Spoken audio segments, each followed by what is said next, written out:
भारत विश्व के मानचित्र पर अपना मान सम्मान बढ़ाता जा रहा है, कभी कूटनीति से तो कभी राजनीति से तो कभी रक्षा सौदे से। भारत के खिलाफ बोलने वाले देश अब या तो चुप है या भारत की कूटनीतिक कदमों से परेशान है। भारत ने भी दिखा दिया है कि वह किसी से कम नहीं है। आज हम आपको बताने जा रहे हैं ऐसे ही कुछ देशों के बारे में जो भारत के दुश्मन के तौर पर सामने आए हैं। आज हर हिंदुस्तानी को भारत के दुश्मन देशों की इन सच्चाई का पता होना चाहिए। तो चलिए शुरू करते हैं।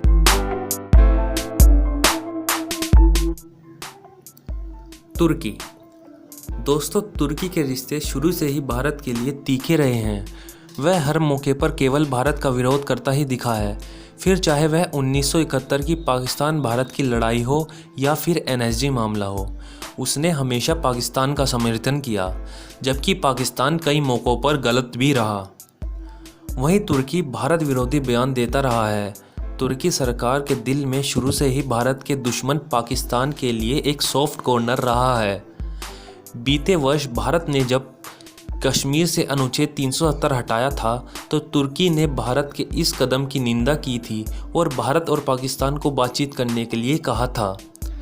पाकिस्तान और मलेशिया के साथ मिलकर इसने भारत और कश्मीर दोनों के खिलाफ विष उगला, लेकिन अब भारत ने इसे जवाब देने के लिए चाणक्य की भांति उसे दुश्मन देशों से दोस्ती कर उनसे रक्षा सौदा प्रारंभ कर दिया है।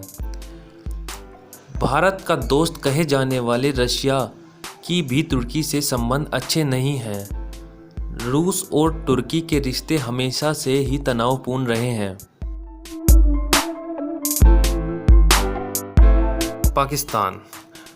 भारत और पाकिस्तान में संबंध हमेशा से ही ऐतिहासिक और राजनीतिक मुद्दों की वजह से तनाव में रहे हैं। इन दोनों देशों में इस रिश्ते का मूल वजह भारत के विभाजन को देखा जा सकता है। कश्मीर विवाद इन दोनों देशों की दुश्मनी का सबसे बड़ा कारण है और दोनों देश कई बार इस विवाद को लेकर सैन्य कार्रवाई कर चुके हैं। इन देशों में तनाव मौजूद है, जबकि दोनों ही देश एक दूसरे के इतिहास, सभ्यता, भूगोल और अर्थव्यवस्था से जुड़े हैं। आतंकियों को सपोलों की तरह पाल पोसकर बड़े करने वाला पाकिस्तान भारत से ही निकलकर भारत को ही आंखें दिखाता है।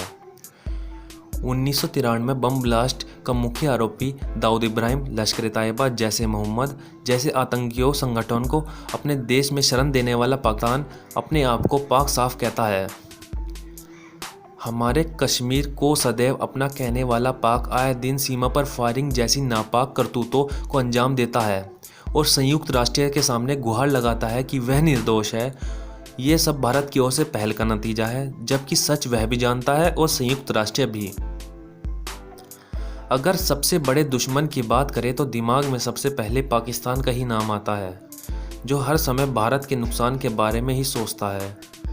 इस समय जब उसके देश में भी कोरोना संकट छाया है, फिर भी सीमा पर लगातार सीज फायर का उल्लंघन कर रहा है। भारत का सबसे बड़ा दुश्मन है चीन। पाकिस्तान केवल आतंकवादी भेजकर भारत में अशांति फैलाने की कोशिश करता है, परंतु चीन भारत में आर्थिक आतंकवाद जो कहीं ज़्यादा खतरनाक और दूरगामी है। चीन की विस्तारवादी नीतियां देश को आर्थिक गुलामी में धकेलकर उन पर कब्जा करने की है। चीन भारत के राज्य अरुणाचल प्रदेश पर अपना हक जताता रहता है। चीन सामरिक और आर्थिक रूप से भारत से ज़्यादा शक्तिशाली है और उसका विश्व में दबदबा भी बहुत ज़्यादा है।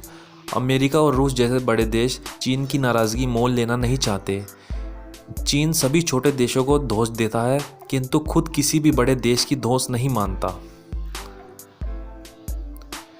चीन की परमाणु हथियार पर कोई पॉलिसी नहीं है, जबकि भारत ने इस पर नो फर्स्ट यूज़ पॉलिसी अपनाई हुई है। चीन ने इस मामले में अपनी ऑप्शन खुले रखे हैं। इसका मतलब यह है कि वह परमाणु हथियार का इस्तेमाल पहले भी कर सकता है। सबसे पहले बात करते हैं चीन की सेना की। तो आपको बता दें, चीन के पास दुनिया की सबसे बड़ी सैन्य शक्ति है, जिसमें करीब 40 लाख सैनिक शामिल हैं। यहाँ के सैनिकों की ट्रेनिंग को लेकर एक खास बात बताई जाती है कि ट्रेनिंग के दौरान उनकी वर्दी के कॉलर में पिन लगा दी जाती है ताकि सैनिक अपनी गर्दन को हमेशा ऊपर ही रख सकें। चीन में विकास और तरक्की की बात की जाए तो कहा जाता है कि यहाँ इतनी तेज़ी से विकास कार्य होता है कि 2025 तक चीन में न्यूयॉर्क जैसे 10 शहर विकसित कर लिया जाएगा।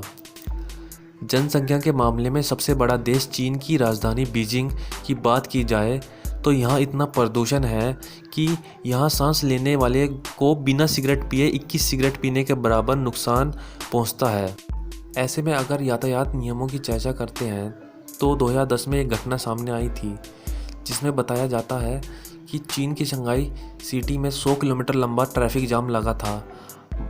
बताया जाता है कि इस जाम को खुलने में 12 दिन का समय लगा था।